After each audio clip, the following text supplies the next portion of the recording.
Hello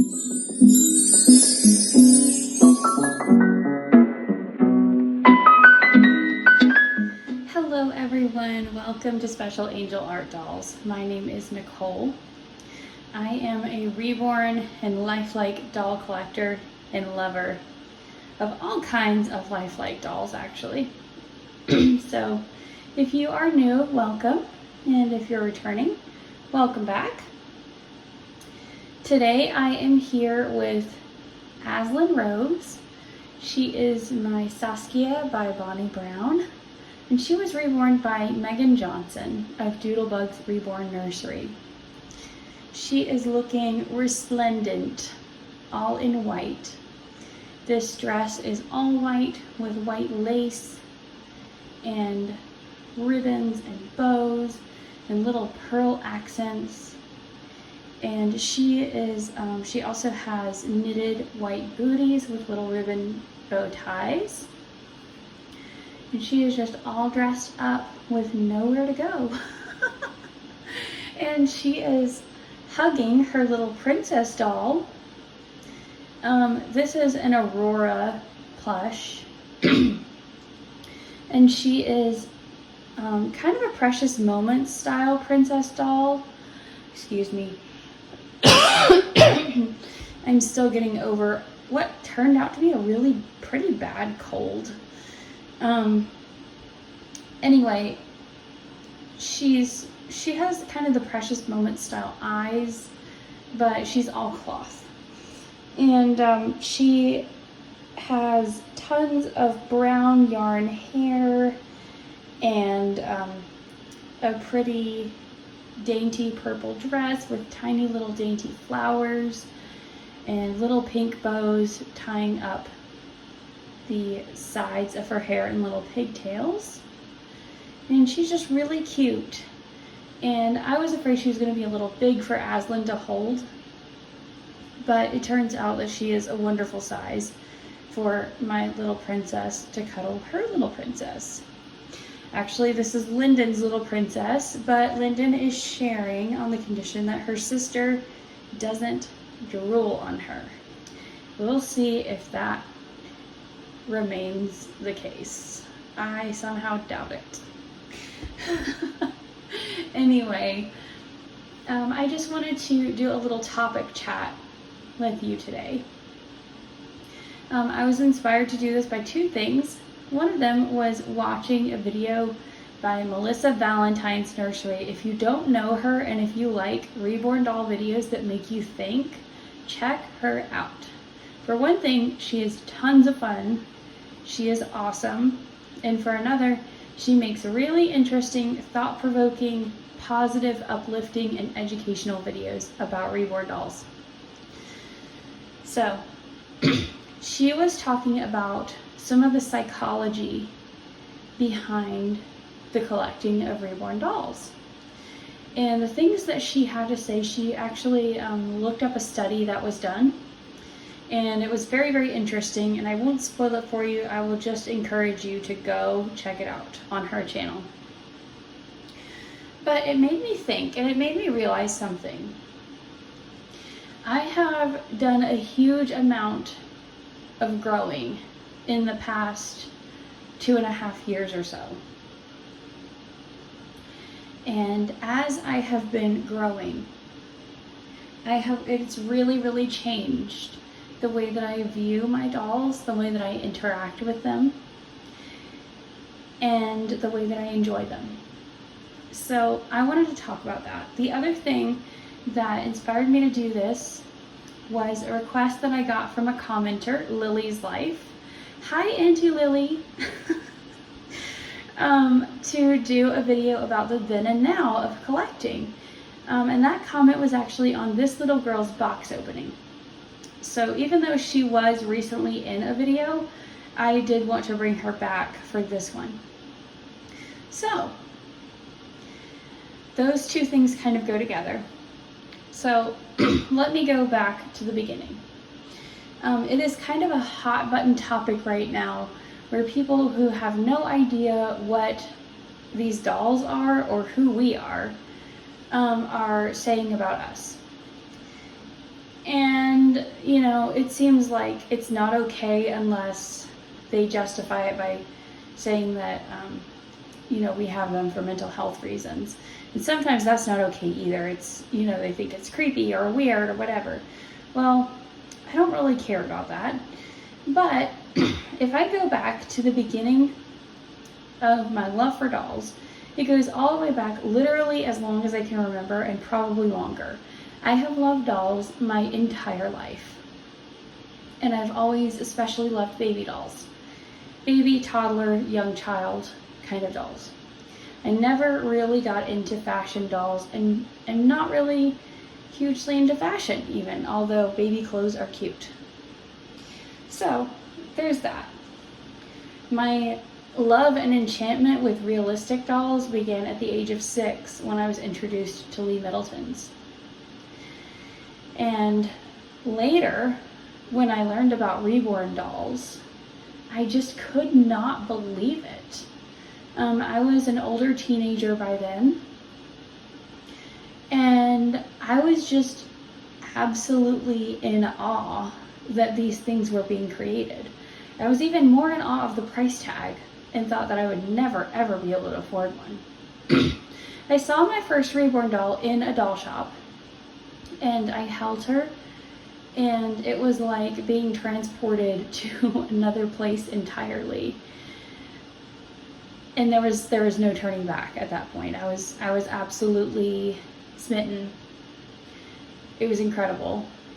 And I was determined that one day I would have one of these reborn babies. Only one. Ha ha ha. But I would have one.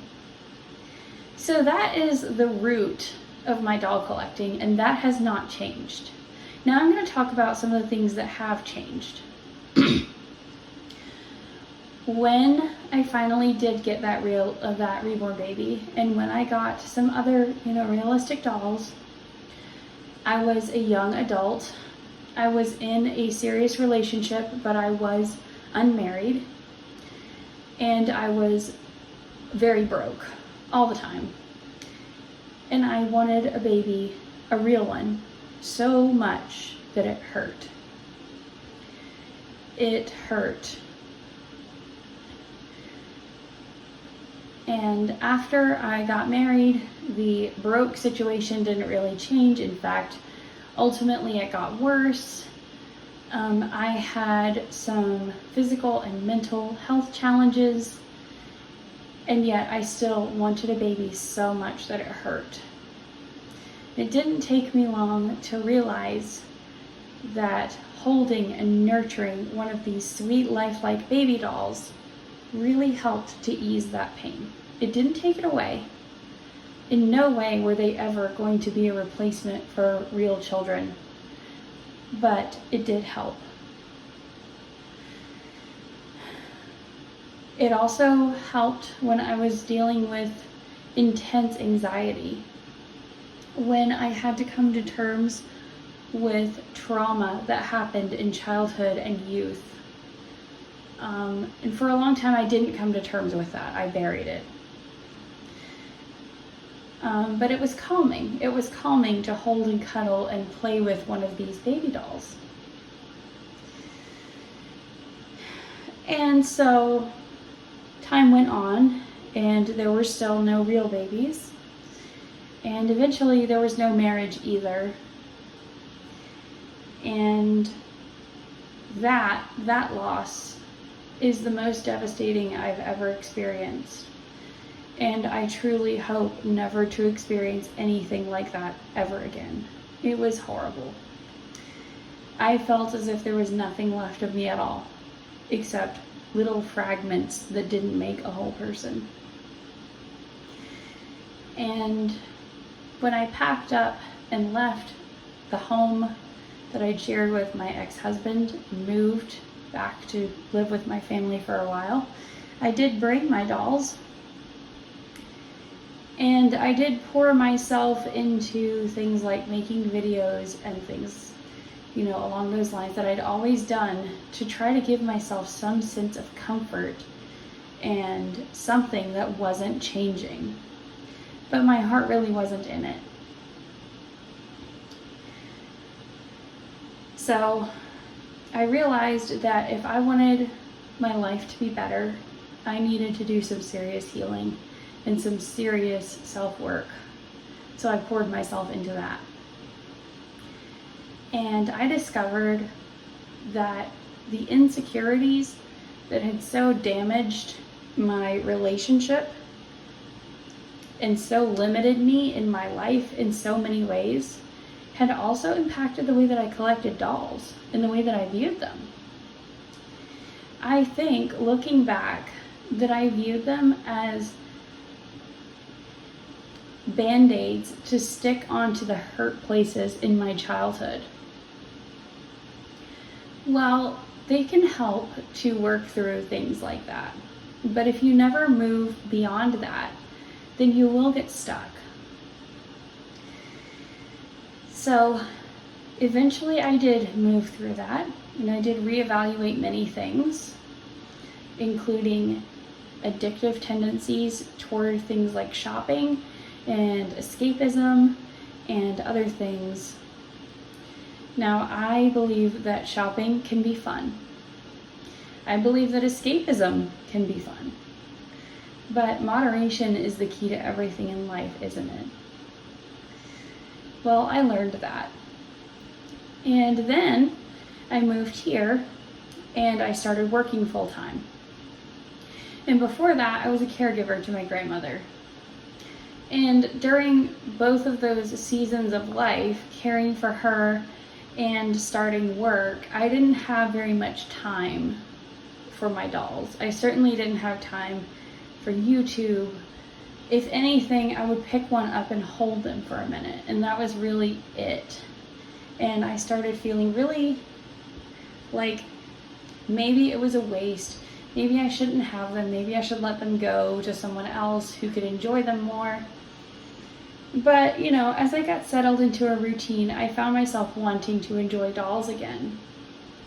And when I started to do that, I was very aware that I didn't want to slide back into these old harmful patterns in any way. I didn't want to slide back into them in my doll collecting hobby any more than I did in my relationship with others. And because I was mindful of that, and because I now know how to set boundaries with myself as well as with other people, and because I know how to approach things in a more secure way, I'm still learning, of course. I will always be still learning. You never stop learning. I believe that you die if you stop learning, because then there's nothing left to do. But because of all those things, I found something really incredible. I enjoy my babies so much more than I ever did.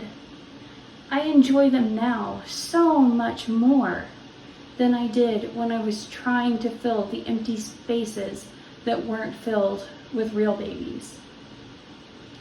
I enjoy them so much more than when I was always wanting something else, something bigger, something better. I am so much more contented with what I have and so happy, even though I don't have as much time to spend with them. The time that I do spend, I enjoy more.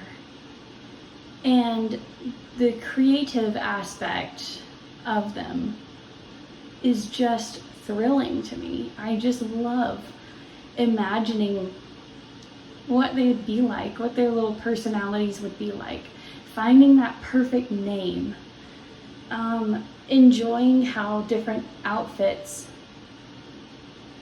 suit them.